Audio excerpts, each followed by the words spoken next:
예, 오늘은 예정론은 없다 시리즈 9번째 시간입니다.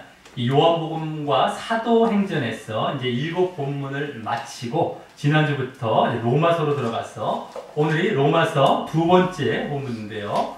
오늘은 지난주 본문과 더불어 로마서뿐만 아니라 예정론에서 아주 엄청나게 많이 인용되는 구절이 담긴 본문입니다. 사실 지난주보다도 오늘 본문에 담긴 예정론 구절이 로마서에서 그 인용 빈도수가 더욱 월등히 높다고 할 수 있고요. 그래서 앞으로 보게 될 에베소서 1장 본문과 함께 예정론에서 가장 대표적인 구절들을 담고 있는 본문이 됩니다. 그 왕좌, 예정론의 어떤 왕자와도 같은 자리를 차지하고 있는 본문들인 것이죠. 오늘 본문에 나오는 구절들이 예정론의 대표 교리인 이중 예정 교리, 누구는 선택받고 누구는 버림받았다 하는 이중 예정 교리뿐만 아니라 그와 같은 의미인 무조건적 선택 교리를 제대로 보여주고 있다고 생각하고 있을 뿐만 아니라 또 그러한 이중 예정이나 무조건적 선택으로 인한 그 불공평성, 불공정성, 불합리성을 해소해 줄 근거를 담고 있다고 생각하기 때문입니다. 오늘 예정론 구절들이. 자, 그럼 이러한 예정론의 왕자와도 같은 구절을 담고 있는 오늘 본문에 대해서 이제부터 다시 먼저 오늘 예정론 구절이 무엇이고 또 그에 따른 칼빈의 5대 교리가 무엇인지 먼저 보도록 하겠고, 다음 그 구절을 바르게 해석하여 예정론과 상관이 없음을 볼 것이고요. 이어서 그 바른 해석을 적용하는 순으로 보도록 하겠습니다. 자, 먼저 오늘 본문에 담긴 예정론 구절은 여러 구절이지만 크게 세 부분으로 묶어서 나누어 볼 수 있습니다. 먼저 11절부터 13절이 한 부분이고요. 거기를 잘 보시기 바랍니다. 11절부터 13절을 이렇게 동그라미나 이렇게 하나하나로 묶으셔도 되겠지만 그렇게 한 부분이고요. 다음 15절부터 18절이 또 한 부분이고요.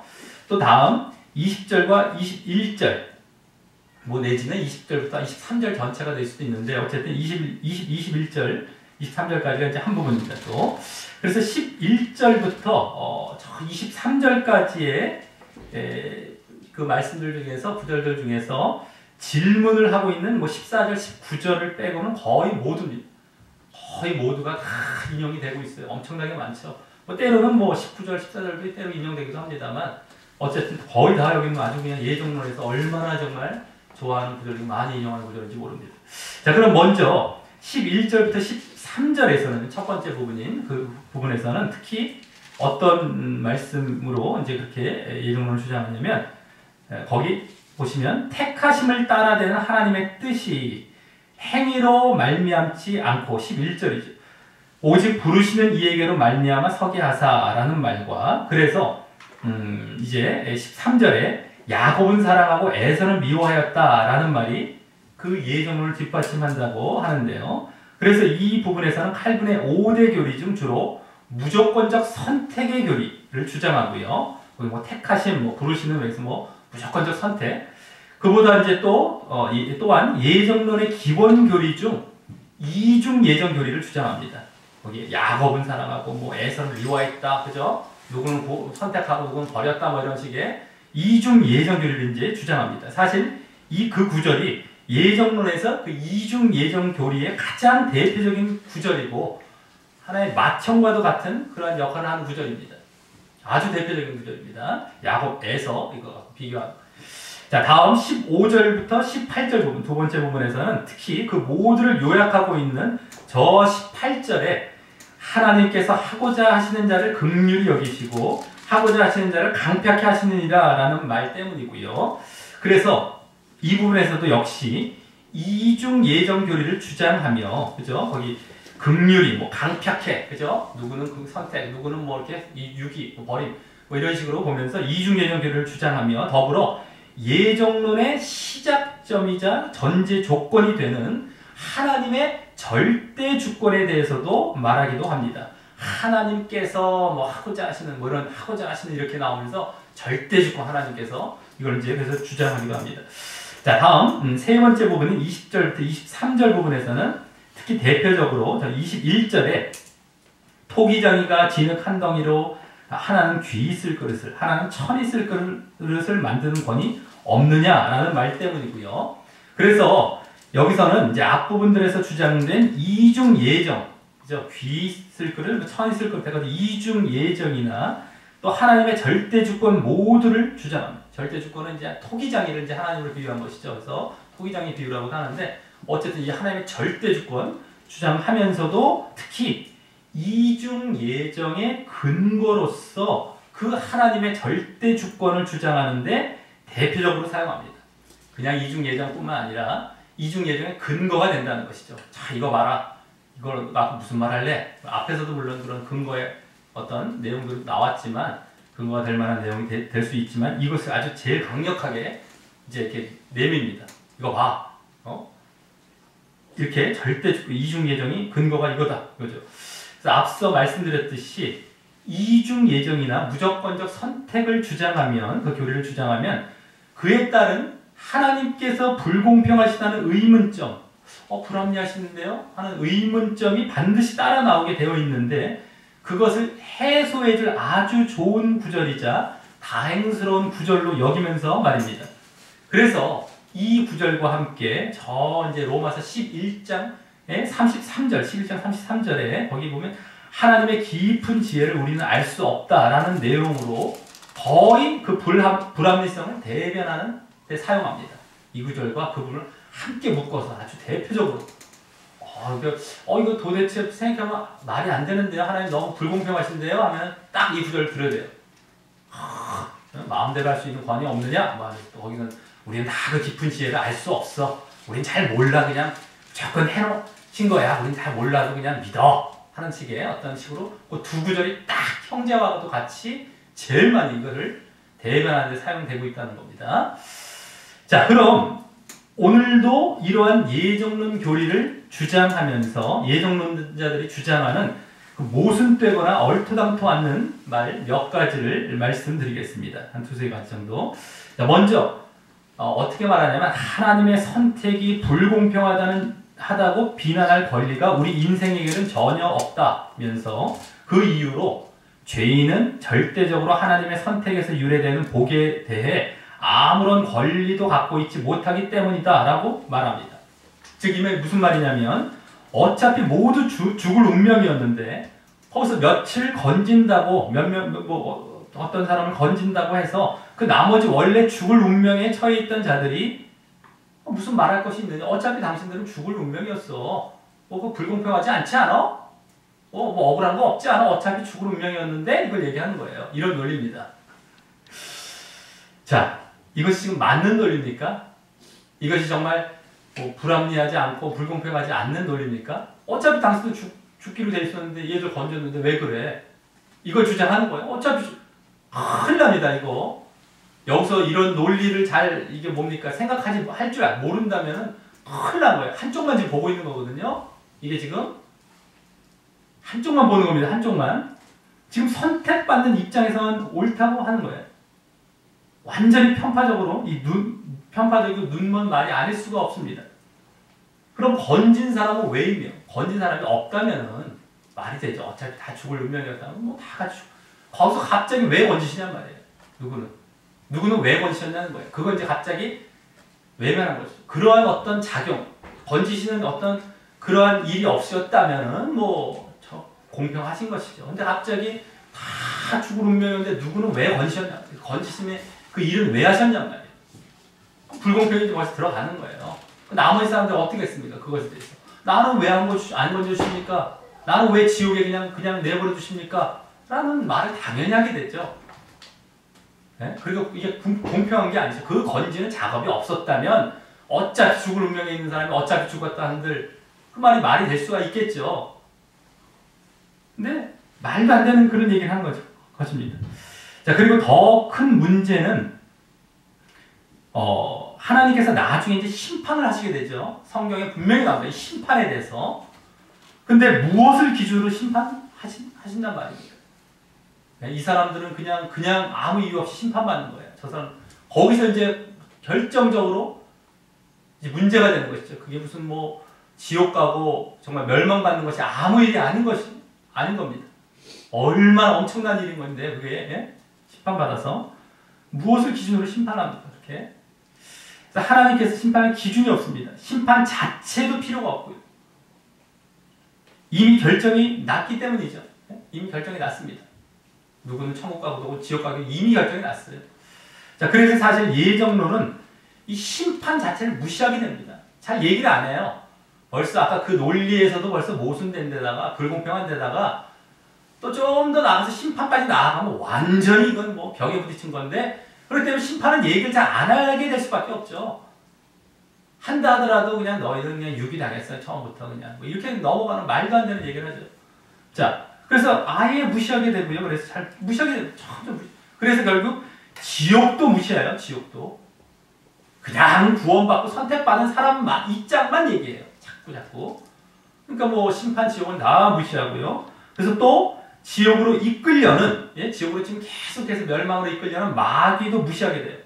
그걸 잘 인식을 안 하고 살아가게 만듭니다. 사람들을요. 지금 선택받은 사람 입장에서 쫙 얘기하는데 그 사람들이 원래 선택받은 것도 아니죠. 원래 제대로 믿음 가운데 우리가 들어가야 되고 걸어가야 되는데 그 사람들을 심판, 지옥 다 생각 안 하고 마귀도 무시하게 만들어서 결국 어떻게 합니까? 그 사람들을 엉터리 믿음 가운데 다 지옥 가게 만드는 겁니다. 오히려 심판이 있다는 걸 알아야 두렵고 떨림. 하나님께서 그렇게 심판하고 지옥에 처하게 할 수 있다는 걸 알아야 두렵고 떨립니다. 우리가 사랑의 하나님만 보는 게 아니에요. 그 심판의 하나님을 분명히 보면서 그래서 두렵고 떨린다. 우리가 제대로 믿는다는 겁니다. 근데 그것을 다 제쳐버리는 거예요. 네? 그리고 마귀의 미혹에 다 넘어가고요. 네? 자, 어쨌든 이게 첫 번째 말이고요. 말도 안 되는 얘기를 하고요. 자, 그러면서도 또 그러한 제한된 선택을 하는 이 절대 주권적인 하나님에 대해서 하나님의 자비하심이란 말을 또 씁니다. 하나 어처구니가 없습니다. 그렇게 이 선택받는 입장에서만 그렇게 하나님의 자비하시다는 거예요. 그리고 유기된 자들에게는 하나님께서 공의로우심 이걸 또 그쪽에다 갖다 붙입니다. 이게 공의롭다는 말이 말이나 됩니까? 이것도 자비하다는 게 말이나 되고요. 자, 그런데 사실 그러한 제한적으로 선택하시는 경우에 어떻습니까? 하나님께서 그와 자비하신 것이 아니죠. 그와 전혀 반대인 하나님은 극히 무자비하신 분으로 모독한 것이 되는 겁니다. 그것이 얼마나 무자비하신 겁니까? 그냥 무조건 저기를 버린 거니까요. 원래는요. 그런 속성이 아예 없습니다. 하나님께서 그러시지 않습니다. 그렇게 무자비하신 속성이 아예 없으세요. 근데도 불구하고 이쪽만 보고 자기들은 자비하다고 얘기했지만 실제로 제대로 보면 무자비하신 그걸 갖다가 자기들이 이미 만들어 놓고 모독하고 있는 거예요. 원래는 그런 속성이 없으신 분이신데요. 자, 하지만 그래서 그런 자비하시다라는 말을 역으로 갖다 써요. 얼마나 무자비하신 분을 만들어 놓고도 역으로 갖다 쓰면서 슬쩍 물타기하며 넘어가는 것이고요. 선택받은 사람 입장에서만 얘기하면서 살짝 물타기하면서 넘어가는 것이고 사람들은 정말 또 그런 줄 알고 따르는 것입니다. 맞죠? 하나님 자비하셔. 나를 이렇게 사랑해서 나를 이렇게 선택해 주셨으니 하면서 살짝 좋아라고 넘어가요. 또 왜 그러겠습니까? 이것도 거짓 예정론이 너무 좋기 때문이죠. 거짓된 이 예정론이 그 교리가 너무 좋기 때문에 자기들 입장에서만 생각하니까 구원받는 입장에서만 전혀 지금 결정 난 것도 아닌데 말이죠. 그래서 그냥 따라가는 거야. 하나님 자비로우신 것보다 예정하신 하나님 너무너무 자비로우신 것보다 그게 아닌데도 그냥 넘어가요. 자, 그리고 또 다른 신학적인 말은요. 이 세 번째로 오늘 본문 17절에 나오는 악행하는 이제 애굽왕 바로를 이제 유기된 자로 이제 보고요. 버림받는 자, 그 유기의 목적, 그 버림받는 그 목적을 말하기를 하나님의 선택의 목적은 하나님께 대한 찬미와 영광이며 또 유기의 목적 역시 하나님께 대한 영광이라고 합니다. 즉 거기 바울 왕은 17절에서 바울 왕은 하나님의 구원을 더 영광된 것으로 만드는 도구로 사용되었던 인물이었다라고 합니다. 거기 보면 온 땅에 내 이름이 전파되게 하기 위함이다. 바로를 세운 것이 이런 얘기가 나오니까 그냥 그렇게 바로 왕을 버려서 하나님을 더 영광되게 하는 이런 얘기를 하죠. 한마디로 버림받는 자들을 통해서도 하나님께서 영광을 받으니 그것도 좋은 일이다 라는 마치 그 유기된 자들을 생각해 준다는 차원에서 하는 말이 그것인 것입니다. 너희 버림받았다고 실망하지 마. 너희 버림받으면서 하나님께 영광 돌리는 거야. 말도 안 되는 얘기하죠.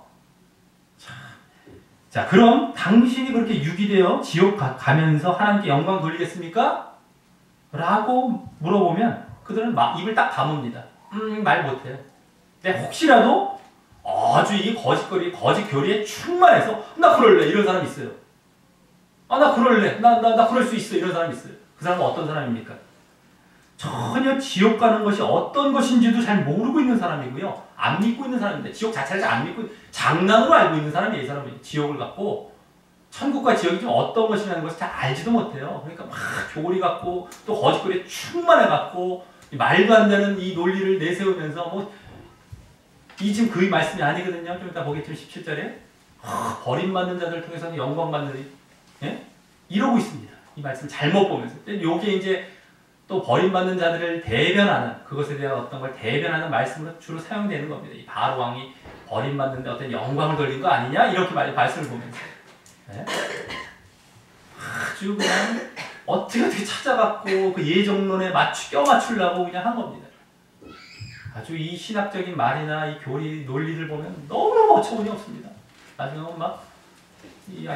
이 말할 때마다 이것이 부드럽게 말을 할 수가 없습니다. 도대체가 이 사람들 하는 거거든요. 자, 다음으로 오늘 본문 전체를 바르게 해석하면서 그 구절들이 예정론과 상관없음을 밝힐 것이고요. 이어서 그런 해석 가운데 보여진 교훈을 우리에게 적용하는 순서로 계속해서 이어가도록 하겠습니다. 자, 먼저 오늘 본문은 지난주 보았던 8장에 이어지는 본문입니다.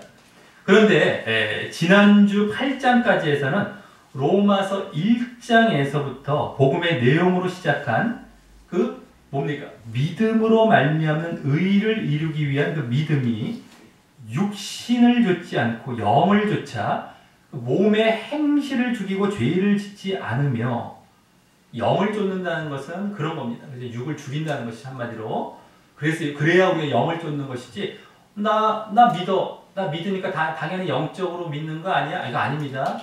육을 죽여야 됩니다. 자기 십자가를 져야 됩니다. 이걸 잘 알아야 됩니다. 어쨌든 그런 영을 쫓는 어떤 그런 그 바른 믿음인 겁니다. 과 함께 뭡니까? 또 예정된 고난을 참고 인내하는, 이제 맞죠? 그 예정은 고난을 참고 인내하는, 예정된 고난을 참고 인내하는 그런 성화가 함께 보여져야만 이 진정한 믿음이라는 것과 그래서 그러한 자들에게 진정 하나님의 부르심과 또 진정 의롭다 하심이라는 칭의가 이루어지고요. 소명과 칭의가 이루어지고 그래서 결국 영화라는 이 구원과 영생을 확실히 보장받게 될 이러한 5단계를 보이는 것까지 말씀하게 되었던 것이었는데 거기까지가 이 로마서의 큰 흐름을 일단락하는 내용이었던 것입니다. 쭉 믿음으로 말미암는 의, 그 다음에 진정한 믿음으로 말미암는 5단계를 거친 영화, 구원까지 쫙 말씀이 된 거예요. 8장까지, 1장에서 8장까지가. 그리고 이후 바울 서신서의 구성상 그 믿음에 따른 삶과 실천을 이제 보여주어야 할, 말씀해야 할 그런 차례인데요. 바울 서신 앞부분에는 어떤 그러한 교리와도 같은 내용이 나오고 뒤에는 실천, 이러한 적용에 대한 내용이 나오는데 그 전에 여기서 로마서에서는 그 전에 이제 9장부터 11장까지에서는 하나의 삽입 단락으로서 로마서 2, 3장에서도 언급된 유대인들의 구원에 대해 주로 말씀하며 또 더불어 이방인의 구원에 대해서도 잠시 말씀하는 내용으로 이루어집니다.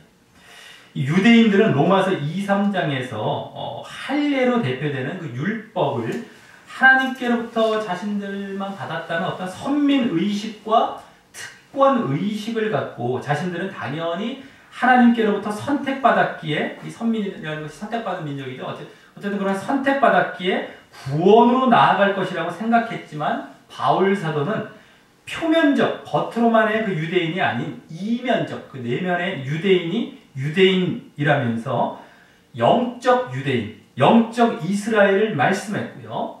영적으로 진정 내면 겉으로 뭐 율법을 지키고 이런 것이 아니라 내면 믿음이라는 것이죠. 내면에 진짜 변화가 되고 진짜 예수 믿는 이런 하나님 믿는 이런 겁니다. 영적 유대인, 영적 이스라엘을 말씀했고 그래서 이후 믿음에 대해서 이제 더 이렇게 분명하게 말씀해 오며 그 믿음으로 말미암는 의와 구원이 이제 지난 8장까지 해서 일단락 되었기 때문입니다. 그래서 그 2, 3장 부분에 나오지만 유대인들이 믿음이 아닌 율법의 행위로 믿음과 율법의 행위가 이제 대조가 돼서 대칭이 됩니다. 믿음이 아니라 예수 그리스도를 믿는 것이 아니라 자신들이 받은 그 율법을 지키는 그 율법의 행위죠. 그걸 율법의 행위로 의롭다 함이라는 칭의를 얻으려 하며 의롭다 하면 하나님께 인정받아 이제 구원으로 나아가는 단계인데 어쨌든 그 의롭다함을 받으려고 하며 그래서 믿음을 배척하고 있었기에 그럼 하나님께 선택받은 민족이라는 이 이스라엘 민족, 유대 민족이 구원에서 멀어질 수 있는가 하는 의문점을 이 시점에서 다룰 필요가 있었기 때문입니다. 선택받은 민족인데 이스라엘 민족은 이들이 구원에서 그러면 멀을 수 있는가 이런 거죠. 자, 오늘 본문을 포함한 이제 9장에서는 그중 그 유대인들이 믿음으로 말미암는 의와 구원에서 벗어나 있다라는 사실을 주로 보여주며 오늘 본문은 그중 그럼 그것이 그 유대인들을 향한 하나님의 약속에 어긋나는 것은 아니냐라는 문제를 두고 그것에 대한 해답을 제시하는 본문입니다. 유대인들을 향한 하나님의 약속은 뭡니까? 이스라엘을 당신의 백성 삼으시라는 그 하나님의 말씀과 약속이었습니다. 뭐 어떻게 되지? 분명히 이스라엘을 당신 백성 삼으신다고 해놓고 여기서는 믿질 않아서 버림받아야 되는데 이게 말이 안 되는데 그래서 어떻게 하지? 라는 것에 대해서 그 의문점을 이제 그 해답을 이제 제시한다라고 하는 것입니다. 자, 그래서 오늘 본문 바로 앞인 1절부터 5절, 9장 1절부터 5절까지에서는 바울 사도가 자신의 동족 이스라엘에 대해 그리스도에 대한 믿음으로 말미암는 의와 구원에서 멀어져 있다라는 사실을 그 유대인들이 안타까움 속에 슬퍼하며 그들이 원래는 그렇게 되지 않을 수 있었던 하나님께로부터 언약과 율법과 약속을 받은 이러한 선택받은 민족이었음을 말씀합니다. 얼마나 기회가 좋았습니까? 하나님께로부터 말씀을 참 율법이란 말씀 처음부터 받고 구약 말씀이죠. 얼마나 좋았는데 결국에는 멀어져 있다는 것은 안타까움 속에 이렇게 말하고 있다는 겁니다. 그러면서 하나님께서 그들은 버리시고 심판을 내리시지만 그들은 결국에는 버리십니다만 이스라엘을 당신의 백성 삼으시려는 그 하나님의 말씀과 약속 자체에는 미쁘시고 신실하시다는 사실을 그 다음 오늘 본문이 시작되는 6절에서부터 보이려고 하는 것입니다. 자, 이스라엘을 버리시는데 이스라엘을 당신 백성 삼으시는 약속은 계속해서 유효하고 계속해서 진행된다, 이어간다라는 건데 이게 말이 안 되는 것 같죠?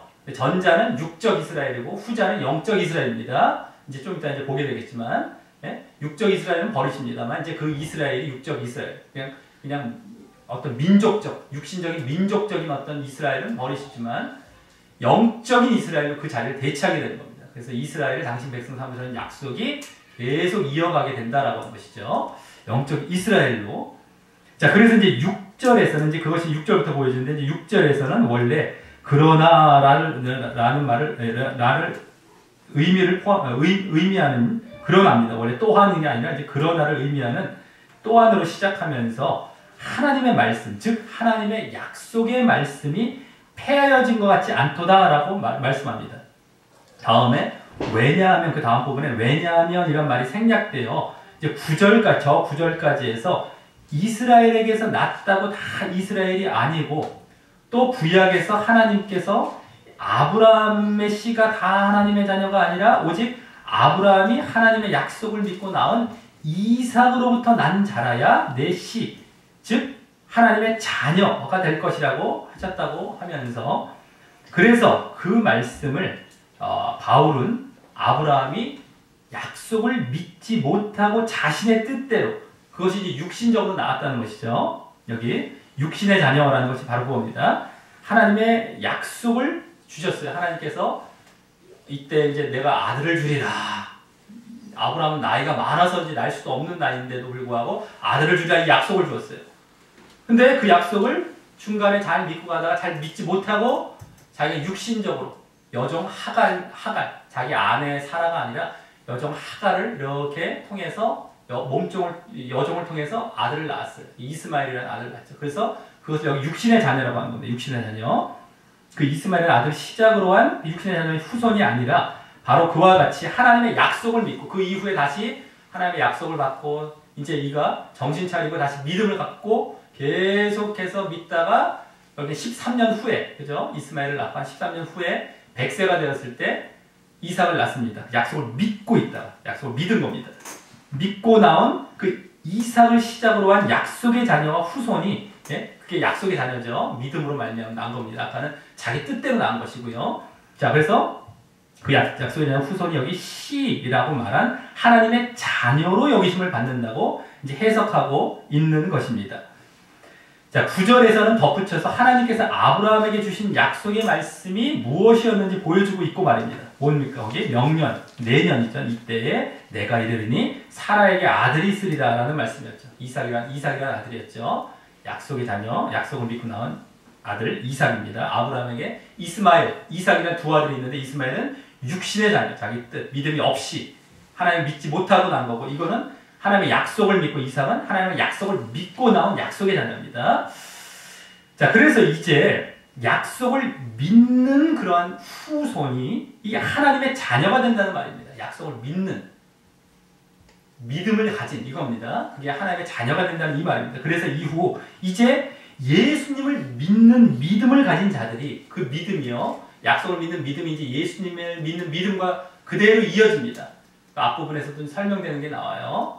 이제 바울이 쭉 설명하죠. 어쨌든 간에 약속을 믿는 것이 그 예수를 믿는, 이제 그 약속을 믿는 것과 그대로 이어져요. 그 믿음을 가진 자들이 바로 약속의 자녀와 후손이 되어서 하나님의 자녀가 되는 것으로 이제 이어지게 된 것입니다. 그래서 이제 이스라엘을 당신 백성 삼으시려는 하나님의 약속은 폐하여진 것이 아니라 그 믿음에 의해, 이제 믿음에 의해 로마서 2장 말미에도 나오는 육적 이스라엘, 표면적 유대인이 아닌 영적 이스라엘, 이면적 유대인이 당신의 자녀, 당신의 백성이 되게 하심으로 그 약속을 당신 백성 삼으시려, 이스라엘을 당신 백성 삼으시려는 그 약속을 존속하게 하신 것이었습니다. 이제는 영적 이스라엘로 넘어간 것이죠. 그냥 이스라엘이 아니라요. 그 믿음에 의해서 믿는 자들이 진짜 이스라엘이라는 거예요. 진짜 이스라엘, 영적 이스라엘. 자, 반면 육적 이스라엘은 믿음이 아닌 율법의 행위로 의롭다함을 얻으려 했기 때문에, 민족적 이스라엘이죠. 지금도 이스라엘 사람들이 그렇죠. 막 자기들만 토라, 뭐 율법 가졌다고 그거 지켜서 어떻게 해보려고, 그 의롭다함을 얻으려 했기 때문에 하나님의 자녀됨과 구원에서 멀어지게 되는 것이었고요. 율법의 행위를. 그렇기 때문에 육신의 자녀는 뭡니까? 율법의 행위를 의지하는 자들이고, 약속의 자녀는 믿음을 의지하는 자들이라, 이렇게 딱 양분이 되는 겁니다. 지금 계속 그 앞에 부분에 로마서 흐름상 계속 그겁니다. 그래서 여기 약속이란 말에는 믿음이 포함되어 말씀되고 있는 것이고요.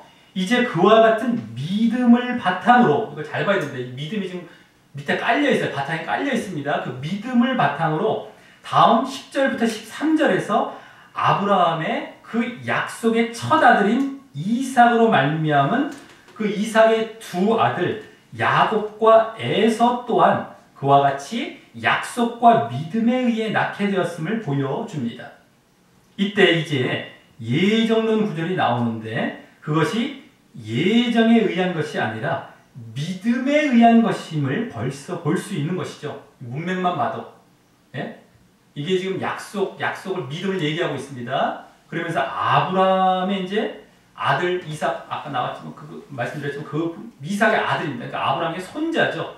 예? 그 두 아들, 두 이제 손자입니다. 그들을 낳을 때도 믿음을 전제로 했다는 것이 말하려고 하는 거예요. 지금 사실 예정론이 아닙니다. 벌써 알 수 있는 건데 이제 우리가 또 보도록 하겠습니다. 자, 그래서 10절에서는 이뿐 아니라라는 말을 시작으로 이삭의 아내 리브가가 잉태한 사실을 말씀합니다. 다만 거기 이삭을 보면 우리 조상이라고 하여서 약속을 믿는 그 믿음의 조상임을 다시금 엿보이고 있고 말입니다. 우리 조상이 믿음의 이제 조상이죠. 믿음도 여기 살짝 보이는 거예요. 또 다음 11절은 그 자식들이라고 말한 야곱과 에서가 아직 나지도 않고 무슨 선이나 악을 행하지 아니한 때에 택하심을 따라 되는 하나님의 뜻을 말씀하는데요. 거기 잘 보시기 바랍니다. 아직 나지도 않고 무슨 선이나 악을 행하지도 않은 때에 택하심, 그죠? 따라 되는 하나님의 뜻, 이걸 얘기합니다. 자, 그것에 그래서 무슨 선이나 악을 행했다, 또 택하셨다, 이게 대칭됩니다. 그래서 하나님의 뜻이다. 자, 그것에 대해 다시 그 뒤에 행위로 말미암지 않고 오직 부르시는 얘기로 말미암아 서게 하려는 뜻으로도 이제 계속 말씀합니다. 그 뜻이. 그래서 무슨 선이나 악을 행했다 앞에 보면 여기 뒤에 이제 행위라는 것과 이제 이게 서로 일치하는 거고요. 앞에 택하심이란 말은 여기 부르심 일치하는 겁니다. 자, 여기 그래서 선과 악을 행했다는 말이 행위란 말과 같은 건데요. 뒤에 나온 행위란 말과 같은 것인데 잘 보시기 바랍니다. 그 11절을. 자, 그것은 그냥 단순한 행위가 아니죠. 행위. 무슨 행위로 말미암지 않고 뭐 선이나 악을 행하지도 않고 뭐 행위로 말미암지 않고 이럴 때 그 행위가 그냥 단순한 행위를 말하는 것이 아닙니다. 로마서 이 앞부분에서 그 말은 계속 뭘 말했던 겁니까? 율법의 행위를 대신했던 말이었죠. 율법의 행위입니다. 이걸 잘 알아야 되는데 그냥 행위가 아닙니다. 율법의 행위를 대신했고요. 그것은 또한 뭡니까? 유대인들이 믿음 대신 의지하는 그 율법의 행위를 말했는데, 그래서 지금 다시 유대인들을 상대로 하고 있는, 대상으로 하고 있는 이 말씀 가운데 그와 같이 율법의 행위를 의미하며 쓴 말입니다. 지금 유대인들에게 하는 말이에요. 그래서 율법의 행위를 지금 의미하고 지금 쓴 말입니다. 이거 잘 봐야 됩니다. 여기 선과 악을 행한다라는 말로 이제 말한 것도 율법의 기능이 그렇기 때문이죠. 율법, 선과 이거 지켜라, 뭐 안 지키라, 선과 악, 그걸 얘기하는 겁니다. 율법. 자, 그런데 예정론자들은 이 말을 전혀 문맥과 상관없이 그냥 행위로만 말해요. 단순한 행위. 그래서 행위가 아예 필요 없다. 행위 무용론을 주장하고요. 똑 잘라본 거죠. 요것만 똑 잘라본 거예요. 행위 무용론을 주장하고 또 그래서 이 택하심이라고 나왔죠. 여기 택하심이 결국 구원을 말하는데 그것이 인간의 행위와 상관없이 하나님의 절대 주권으로 이루어진다라고 주장하는데 이제 사용하게 되죠. 알아. 하나님께서 그냥 뭐 이런 행위 보지 않고 그냥 하나님께 절대 주권, 이걸 얘기하는 것처럼 보여요. 이 11절이요. 문맥을 잘라보면서 하는 그 말들에 절대 속지 마시기 바랍니다. 요 말만 보면 맞아 이 정도 맞는 것 같아요. 전혀 아닙니다. 앞에 뒤에 아직 뒤죽박죽되고 무슨 앞뒤가 맞지도 않아져요. 이제 예정론대로 가도 전혀 이 말씀을 전체로 해석을 완전히 엉터리 해놨어요. 잘라보고 갖다 붙인 거죠. 다. 자, 그래서 그 율법의 행위와 반대로 이번엔 아까 11절 앞부분 쪽을 보면 어떻게 택하심이라는 말은 그 뒤쪽에 아까 부르심이라는 말과 또 같은 의미로 사용했는데 이거 잘 보시기 바랍니다. 11절을 대칭을 잘 봐야 돼요. 그 택하심과 부르심이란 말도 문맥을 잘라서 뭐 무조건적 선택이나 예정론적으로 보면 안 됩니다. 이 택하심을. 자, 그 말은 무엇을 의미합니까? 이 택하심과 부르심은. 지난주 본문 8장 28절과 33절에 나왔듯이, 거기를 살짝 보셔도 됩니다. 바로 앞부분이 8장 28절과 33절에 나왔듯이 하나님을 사랑하는 자가 곧 하나님의 뜻대로 이렇게 부르심을 입은 자였고요. 그가 또 33절은 어떻게 나왔습니까? 택하심을 입은 자였죠. 부르심과 택하심은 같은 의미를 사용해요. 여기서도 그렇게 쓴 거고요. 자, 그리고 그 하나님을 사랑하는 자, 그러면 하나님을 사랑하는 자는 어떤 자였습니까? 28절에 나온 바로 진정한 믿음을 가진 자였죠. 진정한 믿음을 가진 자, 즉 영을 쫓고 또 미리 예정된 고난을 받으면서도 미래의 영광을 바라보며 그것을 인내하며 믿음의 길을 가는 자였던 것이었습니다. 그래서 이 11절 말씀은 야곱과 에서가 나기도 전부터 율법의 행위가 아닌 믿음으로 말미암아 이렇게 부르심 받고 택하심을 받게 하려는 것이, 구원받게 하려는 것이, 믿음으로 말미암아 그렇게 구원받게 하려는 것이 하나님의 뜻이었음을 말하는 것이고요. 그것은 지난주 본문에서부터 또 말씀된 하나님께서 믿음에 의해 의롭다 하시고 구원하시는 원리가 이 구약 믿음의 조상인 아브라함을 비롯하여, 아까 아브라함도 약속의 자녀가 좀 다 보여줬죠. 아브라함을 비롯하여 또 이삭과 또 그 아들 야곱에게도, 이삭의 손자, 아브라함의 손자 그 야곱에게도 이미 동일하게 적용되어 왔음을 보여서 지금 유대인들에게 그들이 신봉하는 구약의 조상들, 아브라함과 이삭과 야곱 이들부터 또 구약의 말씀들부터도 그것을 그 믿음으로 말미암는 의와 구원을 지시하고 있었음을 말해준 것입니다. 그걸 지금 활용한 거예요.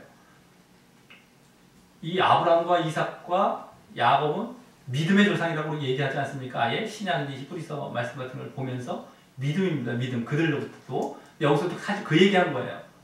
바로 이제 부르심 택하심이 여기 뭡니까? 믿음이죠. 믿음을 얘기한 겁니다. 믿음으로 말미암아 뭐 대신 아까 뭐였습니까? 앞부분 행위 대신 행위가 무슨 행위였습니까? 율법의 행위. 유대인들 너희들 좀 율법의 행위를 의지하려고 하잖아. 아니야. 구약에 나온 너희들 믿음의 조상, 너희들 조상이라고 하는 그 아브라함 때부터 야곱 때까지도 계속 부르심으로 택하심으로 구원받은 거야. 택하심이 뭔지 믿음이었잖아. 믿음으로 받은 거 하나님의 택하심으로. 너희들 그냥 율법의 행위 그거 지켜갖고 너희들 이렇게 받으려고 했지? 의로움 받으려고 했지? 너희들만 하나님의 말씀이 주어진 걸로 생각하면서 그게 아니라 이때부터도 하나님께서 택하심에 믿음을 보고 택하시는 그 원리로 이제 구원하시는 이 원리가 이때 나왔어요. 나는 건 이제 11절에 시작한 겁니다. 이렇게.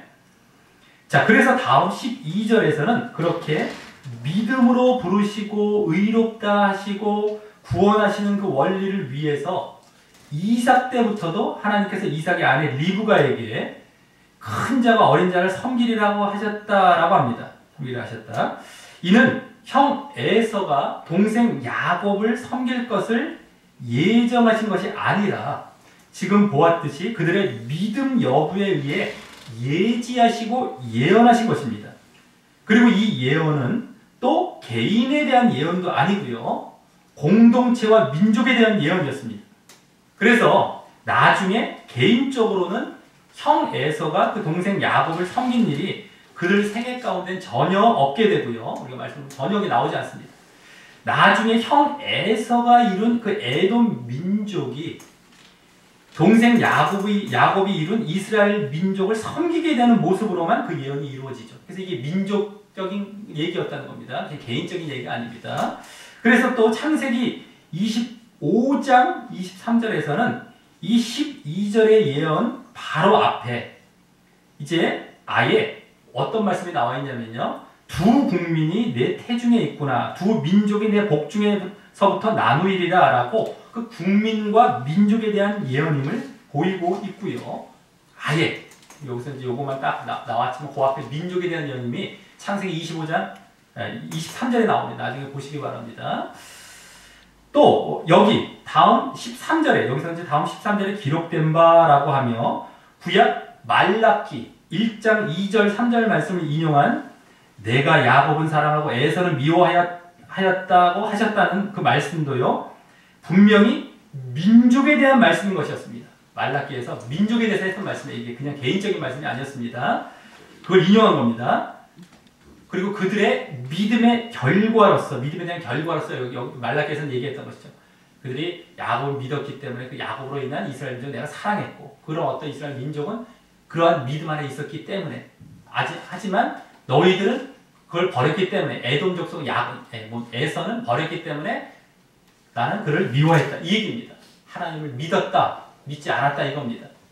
물론 나중에 이스라엘은 타락해 갔죠. 그들도 안 믿게 되고 근데 어쨌든 이 상황을 그걸 얘기한 겁니다. 자 그럼 그들의 믿음, 이 야곱과 에서의 믿음은 창세기를 보면 어떻게 나옵니까? 처음부터 믿음, 그들의 믿음도 또 분류가 돼요. 사실 예정론에서는 앞서 11절을 잘못 봄으로 인해서 야곱이 별 잘한 것도 없다고 이제 얘기를 합니다. 주장합니다. 근데 창세기를 보면 전혀 그렇지 않고 야곱이 할아버지 아브라함과 아버지 이삭을 이어 그 믿음의 대를 이어가는 믿음의 인물로 분명히 나오죠. 야곱은 믿음이 분명히 있었던 자입니다. 그래서 대표적인 사건이 뭡니까? 하나님의 약속에 대한 믿음을 그 약속은 특별히 민족의 약속이 있습니다. 민족의 약속은 땅의 약속이 있는데 그 민족의 약속에 대한 믿음을 예표하는 장자권을 야곱은 그것을 사려고 했고요. 얻으려고 했고, 에서는 팥죽 한 그릇에 아주 그냥 동생 야곱에게 쉽게 팔아버리는 사건이었습니다. 약속에 대한 믿음도 없고 그걸 소중하게 여기지도 않았어요. 에서는요. 그래서 나눈 겁니다. 쌍둥이였는데 야곱과 에서가 왜, 그리고 이게 그들은 뭐 절대 자기는 누구에 나뉜다고 얘기해요. 절대 그렇지 않아요. 그래서 이제 야곱으로부터 시작한 이스라엘의 그 믿음의 대부를 이어가는 거예요. 하나님을 믿는 그 자리를, 물론 나중에 타락했지만서도. 하지만 또 에서는 하나님을 이제 등지고 자기 뜻대로 막 하려고 하는 이런 모습이 있던 것이었죠. 자, 그리고 그때도요, 그 믿음이 민족의 약속에 대한 믿음이었기 때문에 공동체와 관련이 됨이 다시 보여지는 것이었고요. 민족의 약속에 대한 믿음이었습니다. 그 민족의 약속에 대한 믿음은 결국 또한 어떻게 됩니까?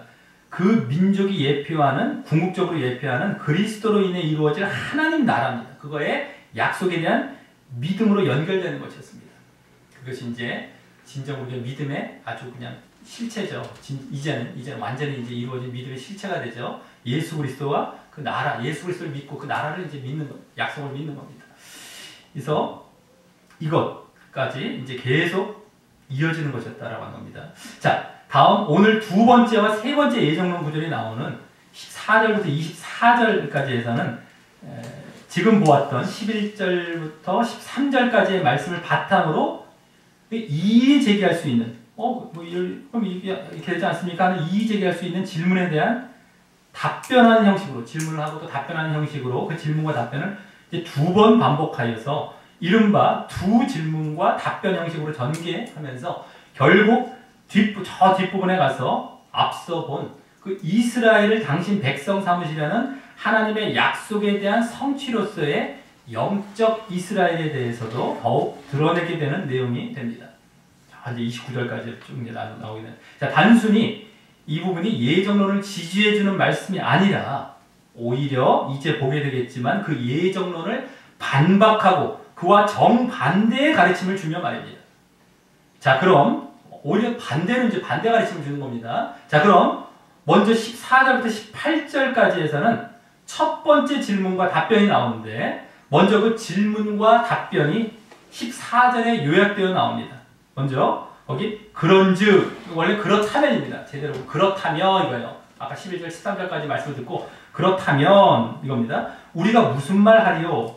하나님께 불의가 있느냐? 라고 이의제기하듯 질문하는데 이 질문은 바울 사도가 11절부터 13절 말씀을 두고 마치 유대인들을 비롯한 사람들이 할 수 있는 그 질문을 가정하여 질문한 것입니다. 그 말씀을 아까 그 말씀을 영적이고 민족적으로 보지 못하고 육적이고 개인적으로 보므로 그것이 불의, 즉 불공평해 보일 수 있을 것을 가정하여 말입니다. 하나님께서 그럼 불공평하신 건가? 불의하신 건가? 이겁니다. 이게 지금. 하지만 그에 대한 답변은 그럴 수 없다라는 것입니다. 그럴 수 없다 이거예요. 네? 불공평하지 않다 이거죠. 그리고 그에 대한 이유를 15절과 17절 맨 앞에 각각 왜냐하면이란 말이 생략되어 저 18절까지에서 이제 말씀합니다. 15절부터 18절까지. 자, 먼저 15절은 출애굽기 33장에 나오는 33장 19절입니다. 거기 나오는 하나님께서 모세에게 이르셨던 말씀을 인용한 말씀인데 그것을 바탕으로 16절까지 하는 말씀이 한마디로 말씀드려서 하나님께서 긍휼히 여길 자를 긍휼히 여긴다라고 하시며 뭐 불쌍히도 나오지만 그러면서 지금 하나님께서 불의하시고 불공평하시지 않다라고 말하려 하는 데서 오히려 반대로 계속 하나님의 선택과 결정에 의해 어떤 사람만 긍휼히 여기시는 것 같이 말씀을 합니다. 그죠? 아까 어떤 사람만 뭐 긍휼히 여기시는 것 같이 보였던 것 같은데, 그래서 이제 불공평하지 않아라고 이제 말을 하려고 하는 것이었는데 반대로 다시 하나님께서 긍휼히 여길 자를 긍휼히 여기신다라고 하셔서 계속해서 불공평해 보이는 이러한 말씀을 한 겁니다. 여기 지금 바울이 지금 그걸 통해서. 자, 그래서 이 모순돼 보이는 답변을 해결하려면 15절 말씀이 인용된 그 출애굽기 33장 19절의 배경을 보아야 합니다. 그 말씀은 모세가 시내산에서 율법을 받는 동안 그 시내산 아래에서 이스라엘 백성이 금송아지 우상을 만들어서 숭배하는 그 큰 죄를 범함으로써 하나님께로부터 이제 징벌을 받고 막 하나님께서 같이 안 가겠다고 말이죠. 근데 그에 대해서 모세가 그들의 속죄를 위해서 간절히 중보기도하면서 함께 가달라고 요청한 끝에 결국 그에 대한 응답을 받고 그에 대한 증표로서 하나님의 영광을 보여주실 것을 이제 또한 허락받았을 때 하나님께서 하셨던 말씀입니다. 이것이 모세에게. 그래서 이 말씀은 이스라엘 백성은 범죄했지만 그것을 대신 회개하며 또 하나님의 마음을 헤아리며 그 하나님과의 바른 관계 가운데 기도했던 모세에게 기도 응답을 하며 했던 말씀으로 바로 모세의 믿음을 배경으로 했던 말씀이었습니다. 모세의 믿음입니다. 모세의 믿음. 잘 봐야 됩니다.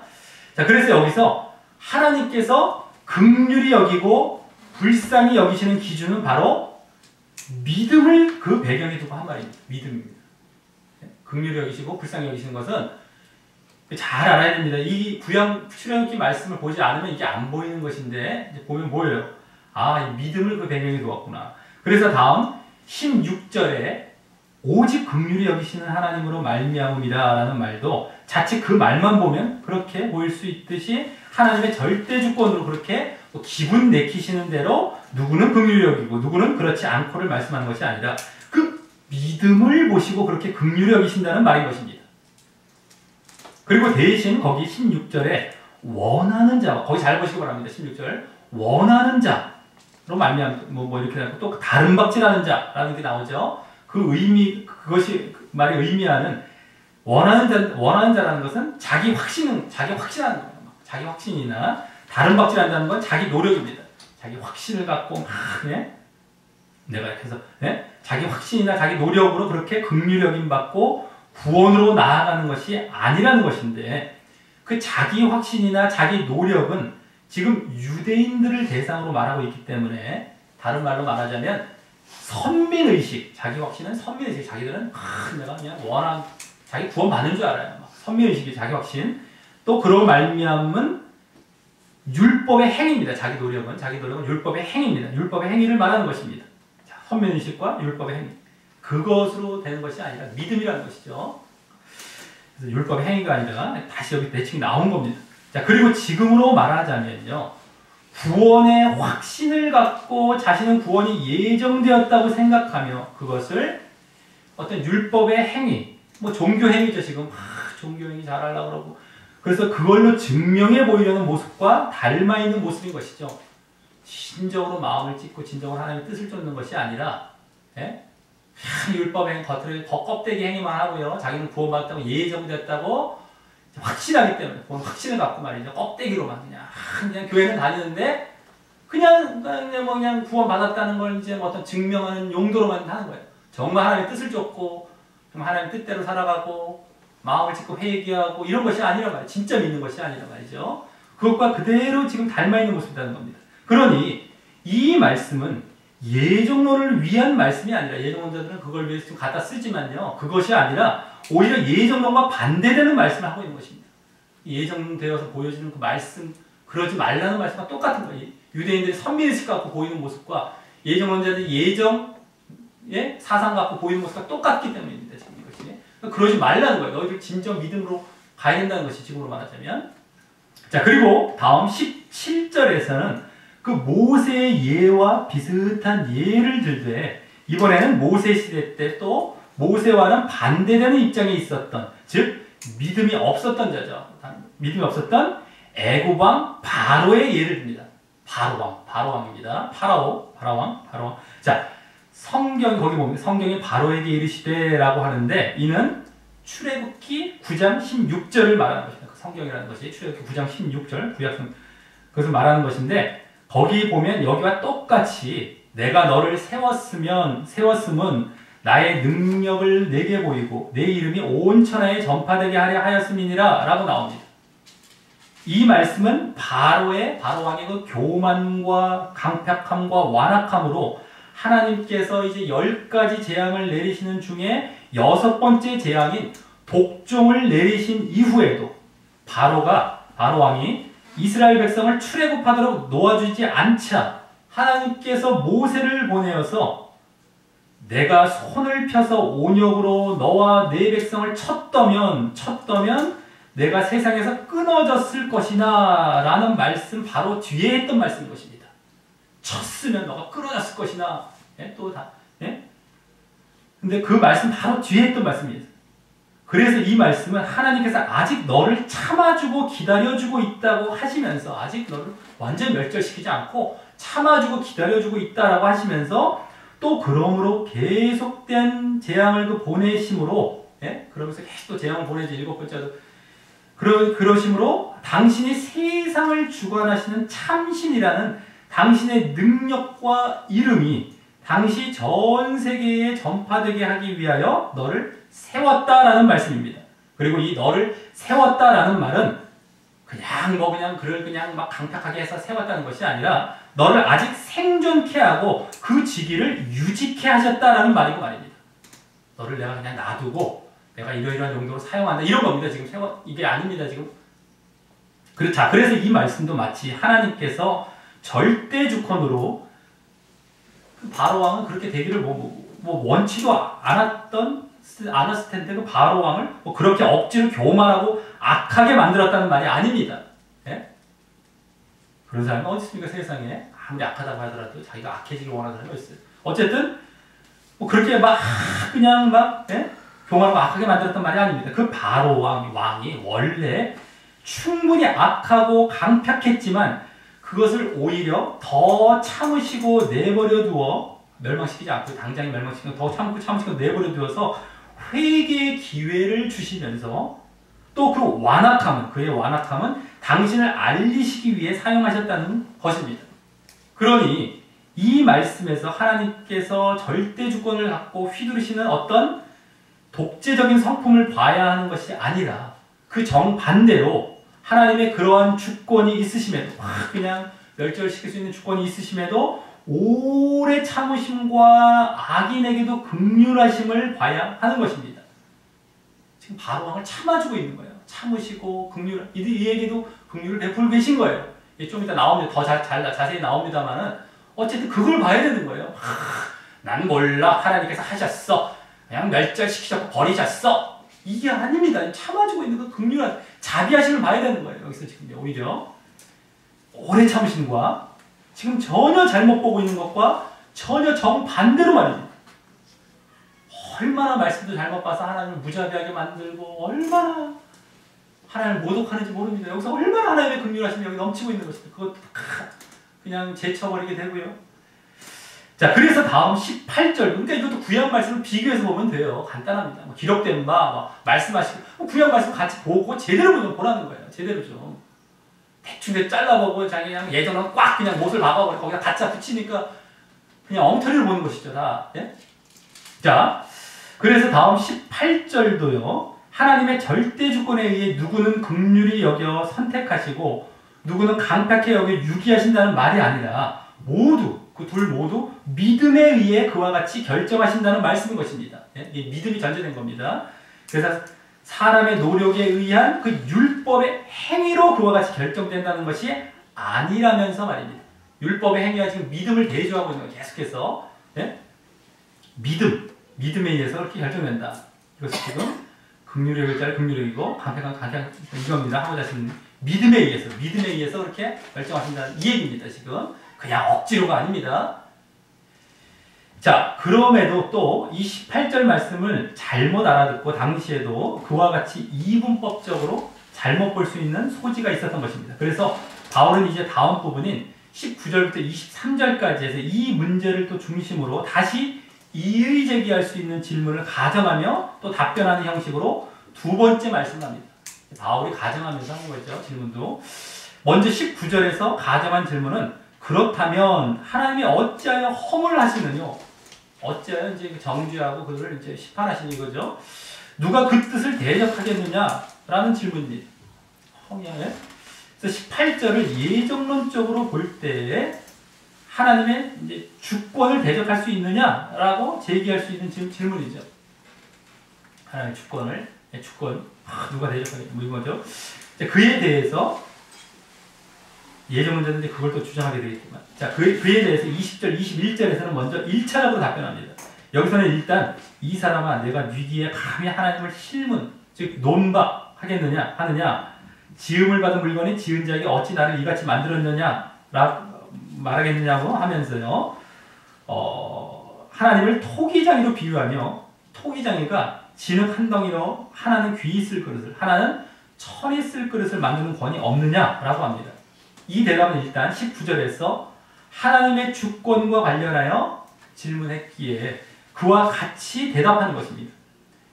하나님께서는 당신의 주권으로 이렇게 하실 수도 저렇게 하실 수도 있다라고 말입니다. 그리고 그것은 물론 믿음의 원리를 바탕에 두고 그같이 주권적으로 하신다는 것이죠. 원래는요, 믿음의 걸 바탕에 둔 겁니다. 아까 저 18절이 그랬던 것처럼, 네?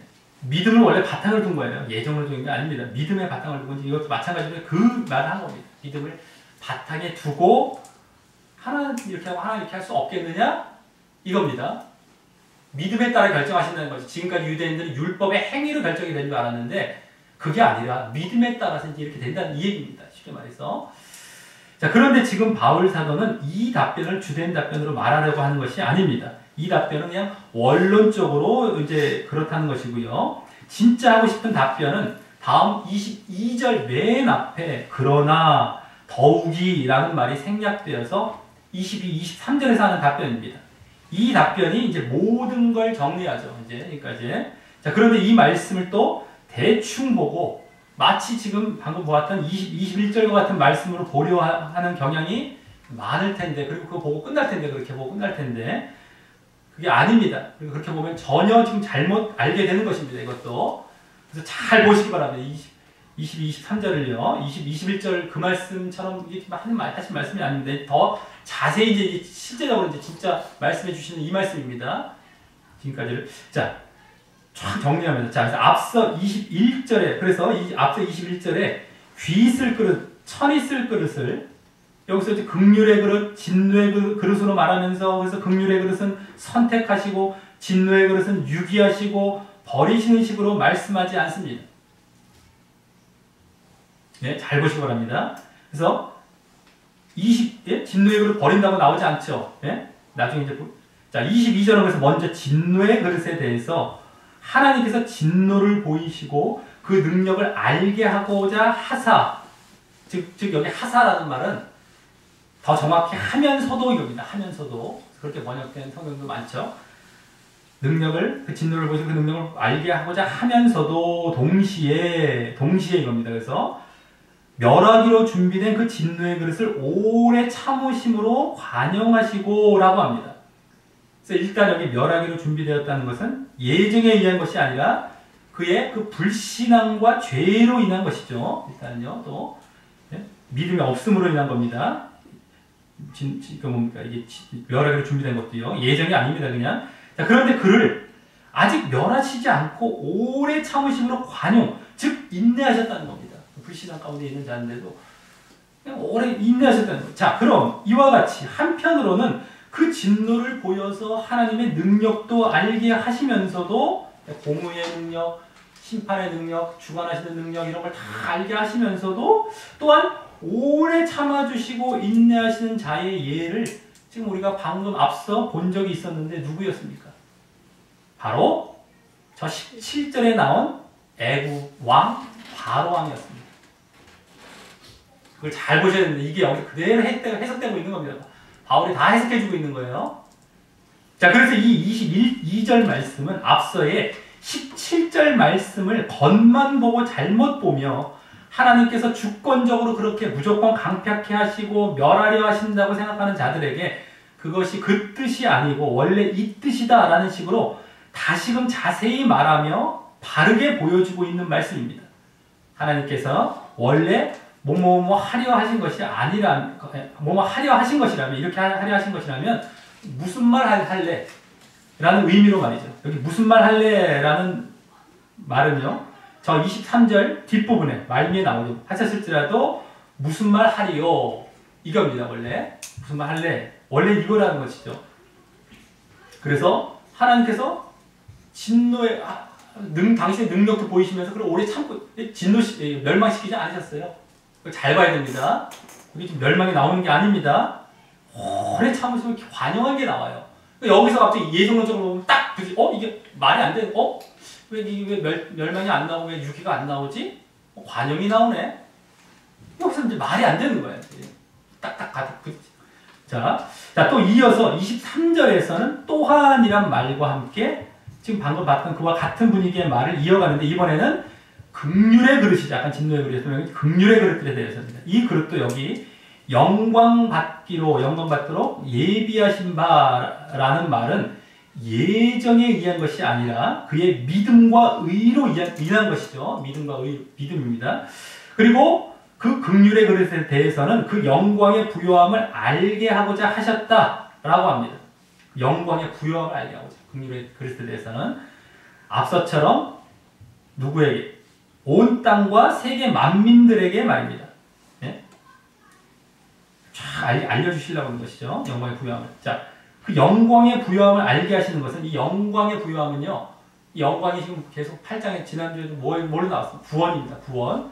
그것의 부요함, 그것이 얼마나 부요한 건지를 이제 알게 하시고 이제 믿음으로 구원받을 자들에게는 통해서는 그 구원이 얼마나 부요한지를 알게 하시는 이 얘기입니다. 쉽게 말해서. 근데 그 알게 하시는 것은 이번에 이 긍휼의 그릇은 앞서 15절에 모세의 예와 이어지기에 아까 진노의 그릇은 17절에 바로의 예와 이어졌고 이건 모세의 예와 그대로 이어진 거 그걸 다시 설명한 겁니다. 그래서 그때와 같이 그 믿음을 보시고 그 모세의 믿음을 보시고 그 기도를 응답하시고 또 당신께서 임재하시는 영광 가운데 임재하셨었죠. 그런 식으로 이제 당신의 영광의 영광의 부요함을 보여주시는 거예요. 구원에 얼마나 부요하시. 이 땅에 있을 때도 당신께서 기도에 응답해 주시고 함께 해 주시고 이런 것들로 얼마나 구원이 영광이 부요한지 이걸 알게 하시려고 했던 이게 모세의 이 말이었던 거예요. 그래서 이걸 보면은 이 말씀도 앞서 22절처럼 이제 여기 15절 말씀 그 모세의 예를 제대로 자세히 말하고 있는 것입니다. 원래 이러이러한 것이었다면 무슨 말 할래? 라는 의미로 말이죠. 그걸 무조건 선택하고 이런 것이 아니라 말이죠. 자, 그래서 이 22, 23절 말씀은 사실 앞서 15절부터 18절의 말이 진노의 그릇에게는 오래 참고 인내하시어 회개의 기회를 주시며 당신의 능력도 나타내시고 또 긍휼의 그릇에게는 기도의 응답과 당신의 임재로 긍휼과 은총을 베푸시며 그래서 영광의 부요함을 나타내시는데 무슨 말을 할 것이며 또 감히 하나님을 실문하며 논박할 수 있겠느냐라는 것입니다. 앞에 저 질문했던 내용. 즉 하나님은 사실 믿음을 갖기를 기다려 주시거나 회개하고 믿음을 갖기를 기다려 주시거나 또 그 믿음에 응답하시며 선한 자비하신 모습을 보이고 계신데 알고 있느냐? 라며 말입니다. 알고 있느냐? 무슨 하나님께서 이런 대적한다고 허물한다고 보느냐? 그게 아니다 이겁니다. 얼마나 자비하냐 이거죠. 자, 그러면서 다음 24절부터 29절까지 이제 마지막입니다. 9장 마지막 부분인데요. 거기서는 이 그릇, 즉 방금 말한 긍휼의 그릇입니다. 긍휼의 그릇이 유대인뿐만 아니라 이방인 중에서도 부르신 자라고 하면서 그에 대한 구약에서부터의 예언을 이제 구약 말씀들을 인용하여 25, 26절은 이방인들을 또 27절부터 29절까지는 남은 자된 유대인들을 보여주는데 앞에서는 이방인들, 뒤에서는 유대인들이긴 유대인들인데 남은 자입니다. 남은 자. 유대인들 중에서도 남은 자들이 있었어요. 그 믿음으로 돌아온 자들. 그들을 다시 보여주는데 그래서 다시 거기 부르심이란 말로 아까 24절에서 부르심이란 말로 믿음으로 말미암아 그렇게 그 긍휼의 그릇이 되었음을 보여주면서 믿음입니다. 부르시는 게 믿음입니다. 동시에 유대인이나 이방인 누구든 그 믿음에 의해 긍휼의 그릇이 지금 이제 여기서 보여주고 있는 이걸 통해서 보여주고 있는 영적 이스라엘이 될 수 있음을 보이며 하나님의 약속이 폐하여지지 않았음을 다시 보인 것입니다. 이제 긍휼의 그릇이 바로 영적 이스라엘이 되는 것이고요. 그것에는 유대인뿐만 이방인이 들어가 있다는 것이죠. 이방인이 더 많이 들어가 있다는 겁니다. 남은 데서 유대인들 들어가 있고요. 그래서 그 영적 이스라엘, 긍휼의 것을 보여주면서 하나님의 약속도 이스라엘을 당신 백성 삼으시는 그 약속도 폐해진 것이 아니다라는 사실까지 여기서 보여주면서 너희들 그러니까 유대인들 믿음 안에 돌아와라 너희들도 이런 표정까지 같이 하고 있는 이런 내용이 되는 것이죠. 자, 말씀을 맺겠습니다. 오늘은 마치 이중 예정이나 이중 예정의 근거를 가장 잘 보여준다고 생각하는 이 예정론에서 왕좌를 차지하고 있는 구절들이 담긴 본문을 보며 그 구절들이 예정론과 전혀 상관이 없음을 또 보았습니다. 먼저 야곱과 에서에 근거한 이중 예정의 구절들은 첫 번째로 야곱과 에서에 근거한 이중 예정의 구절들은 그것이 예정론이 아니라 복음과 믿음을 거부하고 있던 유대인들을 향해 믿음을 거부하고 있던 유대인들을 향해 구약의 이스라엘과 유대인의 시조에서부터 첫 조상에서부터 율법의 행위가 아닌 믿음 여부에 의해 구원받거나 멸망받을 것에 대해 공동체적으로 예지하고 예언하고 있었음을 보여주는 말씀이었고요. 또 다음 모세와 바로, 두 번째로 모세와 바로에 근거한 이중 예정 구절들도 하나님의 절대 주권을 보여주는 말씀이 아니라 선민 의식에 따른 율법의 행위가 아닌 누구든 믿음에 의해 구원받거나 멸망받을 것을 더 직접적으로 보여주며 하나님께서 불의하시고 불공평하신 것이 아니다라는 사실과 또 오히려 하나님은 악인에게까지도 오래 참으시고 긍휼하신 분이심을 증거하고 있었던 말씀이었으며 마지막으로 토기장의 비유에 근거한 예정론 구절들도 저 뒷부분에 그 이중 예정의 근거로서의 하나님의 절대 주권을 보여주는 말씀이 아니라 이 또한 믿음을 바탕에 두고 주권적으로 역사하시되 막무가내 무지막지하게 주권을 휘두르시는 것이 아니라 오히려 그런 분이 아니라 오히려 멸망과 진노를 받을 자에게는 당신의 능력, 공의와 심판의 능력 그것을 보이시면서 오래 참으시며 회개의 기회를 주시고 반면 영광과 긍휼을 받을 자에게는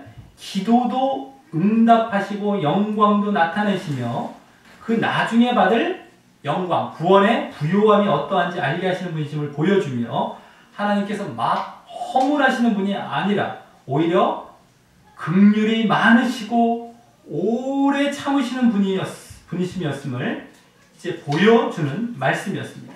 누구에게나 멸망받을 자에게까지도 그것을 더 직접 보여줬죠.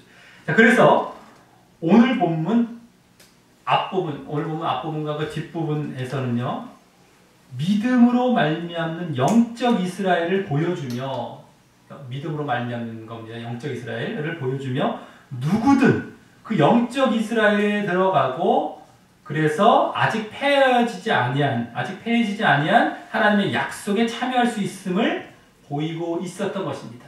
누구든 간에 하나님 약속도 폐해지지 않고 너희들 이제 율법의 행위 그만 의지하고 믿음으로 돌아와서 이 영적 이스라엘에 참여하고 하나님 약속에 참여할 이거였습니다. 자, 오늘 말씀은 그와 같이 바울 사도가 유대인들을 향해 그들이 선민 의식을 갖고 율법의 행위로 의롭다함 받고 구원받으려는 데서 벗어나서 하나님께서 계획하셔서 구약에서부터도 실행하신 믿음으로 말미암아 의롭다함을 받으라라는 간절한 초청과 권면이 담긴 말씀이었던 것입니다. 하지만 지금도 그 유대인들의 선민의식과 비슷하게 이 예정론 사상을 갖고 그래서 진정 성화되는 순종과 행함이 아닌 율법적, 종교적 행위에 만족해하며 자신들은 구원받을 것이라고 착각하는 자들이 너무 많습니다.